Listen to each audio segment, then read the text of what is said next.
And is there something you'd like to say about any struggles that you have faced throughout your life? One of the struggles that I'm thinking about right now was a while back, actually. I was in a music class and I really, really liked the drums. There was only one drum set, but it was my favorite thing to do. And I just wasn't the best of it. I was a child, didn't know a lot.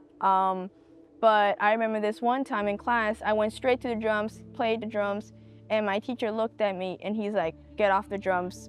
You're not. I don't want to listen to you." He didn't bother teaching me, correcting me, any constructive criticism. He kicked me off and put me in the piano. And that was definitely really hurtful, especially coming from a teacher that I looked up to. I went to get some snacks with me and my cousins who were of darker skin. I was a little fairly light, so kind of what I am now, I would say. And when we went to go pay for our snacks at the register, the lady behind the counter said, we don't take your kind here." I said, "I'm not understanding, you know?" I'm like, what do you mean, you know? I'm like, "Do you mean like my change?" She was like, "No, you know what I mean. I don't take your people here." And I looked back and I looked at my sister and we looked at our little cousins and we're like, "You mean us?" And she's like, "Yeah." I kept my cool, calm head, and I said, "Well, I'm a customer and I have money and you don't have a sign that says you are going to deny me. So I'm going to pay here. I'm not gonna have a conversation with you. I'm just here to pay." She didn't say anything. She just scanned all of our stuff and threw it back at us. And I was like, okay, we paid. And she's just like, "You need to leave now."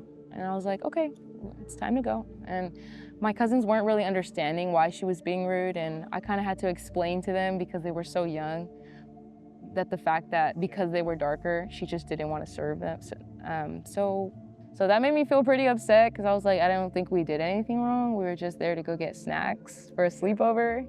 So just something that happened within the past year is I discovered, hey, or I came from Stockton Unified into my new Unified district, another district. And I said, hey, the law had changed. We don't really qualify students under the 7th percentile anymore. That was a year ago. No one took me seriously, you know?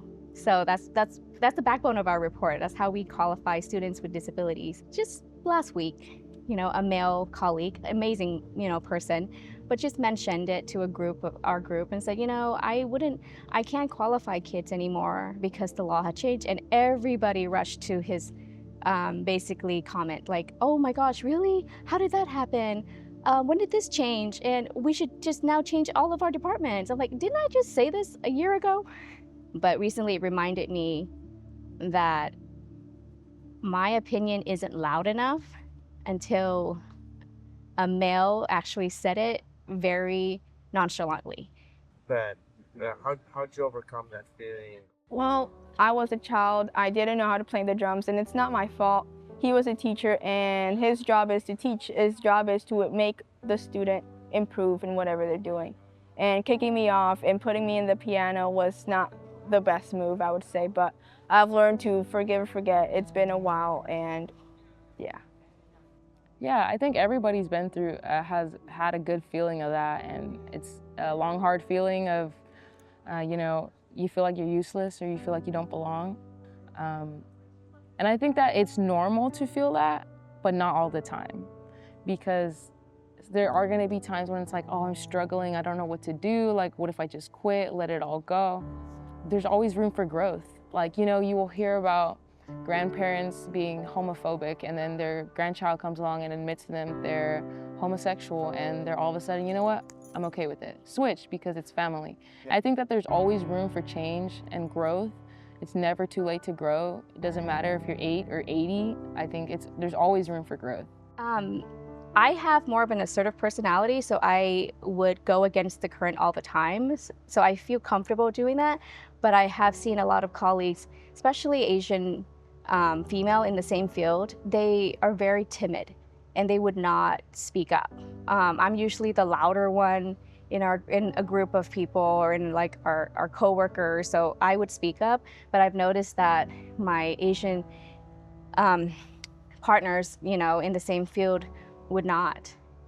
Yeah, they would just stay quiet or they have their opinion, but then they don't speak up when it's called for. I would want everybody to know that we're all just human. Everybody is just doing their best in this life. We're all confronted with challenges every single day, whether these are health challenges, financial challenges, just everything. And I would encourage people to not get caught up in the negative. I would encourage people to drown out the noise that is everywhere and to focus on getting to know themselves, clarifying what their own goals are, and then taking action towards those goals. I am an empowered person, and so I always move forward in this life with a mentality of a champion and pivoting my way to success.